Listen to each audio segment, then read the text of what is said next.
উদয়, আমাদের নতুন বাংলাদেশ পেয়েছি, আমরা নতুন ভাবে বাংলাদেশ আবার স্বাধীন হয়েছি। একবার স্বাধীন করেছিল আমাদের দলের চেয়ারম্যান, বাংলাদেশে বহুদলীয় গণতন্ত্রের প্রবক্তা, সার্কের স্বপ্নদ্রষ্টা, বাংলাদেশ জাতীয়তাবাদী দলের প্রাণপ্রিয় প্রতিষ্ঠাতা, মহান স্বাধীনতার ঘোষক শহীদ প্রেসিডেন্ট জিয়াউর রহমান। ওনার স্বাধীনতা ঘোষণার মাধ্যমে বাংলাদেশ স্বাধীনতা লাভ করেছিল। আবার ছাত্র জনতা গণ আন্দোলনের মহান নেতা জনাব তারেক রহমান, যিনি বিজনে বিজনে নেতৃত্ব দিয়েছেন, প্রকাশ করেন নাই, নেপথ্যের নেতৃত্বের কথা এখন অক্ষরে সবাই স্বীকার করছেন। আমাদের বাংলাদেশের বৃহৎ বিরোধী দল, দ্বিতীয় দল এখন, যদিও স্বৈরাচারী সরকার আওয়ামী লীগ সরকারের পরে সর্ববৃহৎ বিএনপি, জামাত ইসলাম। জামাত ইসলামের যিনি আমির, তিনি স্বীকার করেছেন মহান নেতা তারেক রহমান। এই আন্দোলনের নেপথ্যের যিনি নায়ক, তিনি হলেন তারেক রহমান।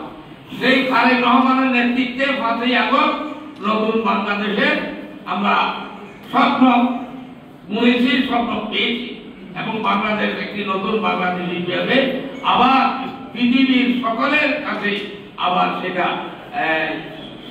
স্বীকৃত হয়েছে।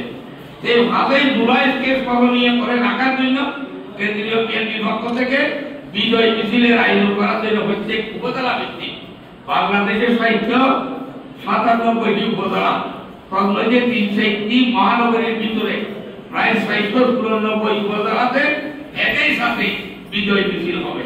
6 তারিখে আবার জেলা বিভাগীয় পর্যায়ে বিজয় মিছিল হবে।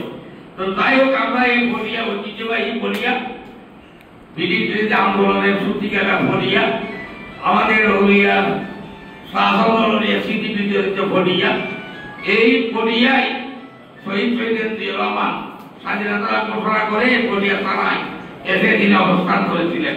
সেই দিনে বলিয়া একটি ঐতিহাসিক উপজেলা হিসেবে, যদিও জেলা হওয়ার কথা ছিল, যে কোনো ষড়যন্ত্রের কারণে বলিয়া জেলা হয় নাই। আগামীতে বিএনপি সরকার ক্ষমতায় আসলে আমরা বলিয়াকে জেলা করার জন্য আমরা দাবি করব। যাই হোক, এই 5 তারিখের বিজয় মিছিল প্রাক্কালে যারা এই মিছিলের আয়োজন করেছিলেন, তাদের বদৌলতে আজকে আমরা বিজয় মিছিল করব। ছাত্র জনতা আন্দোলনে যারা শহীদ হয়েছেন তাদেরকে আমরা শ্রদ্ধার সাথে স্মরণ করছি। বিশেষ করে আমাদের ছাত্র দলের ওয়াসিম আকরাম প্রথম শহীদ, দ্বিতীয় শহীদ আবু সাইদ, তৃতীয় হল শান্ত। এরপরে হাজার হাজার ছাত্র জনতা, কৃষক সবাই শহীদ হয়েছেন। তাদের রোহের মাগফিরাত কামনা করছি।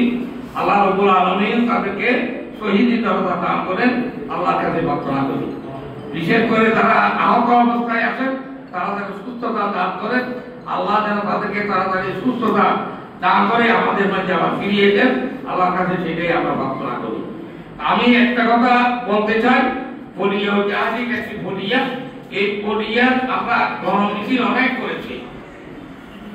আগামীর 5 তারিখের মিছিল আমরা দেখাইয়া দিতে চাই, বলিয়ার মানুষ সুশৃঙ্খল, বলিয়ার মানুষ ইচ্ছা করলে সমস্ত কিছু করতে পারে।